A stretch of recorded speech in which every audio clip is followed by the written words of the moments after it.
La comunión de los santos, siguiente tema. ¿Qué significa la comunión de los santos? Cuando hablamos de comunión de los santos tenemos que tener este principio.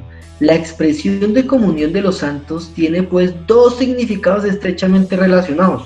Comunión en las cosas santas y comunión entre las personas santas. Y aquí tenemos que empezar a hablar que la comunión de las cosas santas es la comunión de los bienes espirituales, es decir, la comunión que nosotros tenemos de los sacramentos, la comunión que nosotros tenemos de los carismas. Acordemos que los carismas son para el bien de la comunidad, y también la comunión que nosotros tenemos en cuanto a la caridad, es decir, comunión, nosotros no estamos para servirnos a sí mismos, sino para servir a los demás, y pues también a sí mismo otros nos servirán.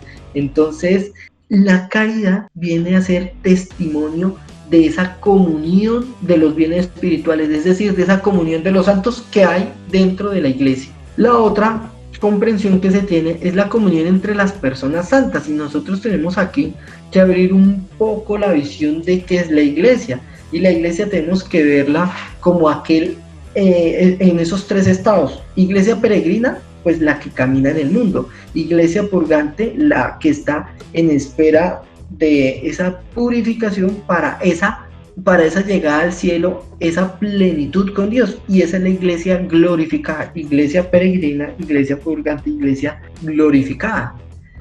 Hay comunión. Cuando hablamos de la iglesia de Jesucristo tenemos que hablar en esos tres estados, y tenemos que ahí entender que la intercesión de los santos es válida, es decir, los santos interceden por nosotros porque son parte de la iglesia, y acordemos que los miembros de la iglesia, uno está en función del otro, nos ayudamos mutuamente. Tenemos que hablar sobre la comunión de los santos. Nosotros somos llamados santos y estamos llamados a esa comunión de los santos pues porque tenemos comunión con Jesucristo. Jesucristo es el santo. Por él es que hablamos de que hay una comunión de los santos y entre los santos. Y también tenemos que hablar que hay una comunión de los difuntos, es decir, es bueno, es sano y es saludable, y la fe de la iglesia lo confiesa, que se debe rezar por los difuntos.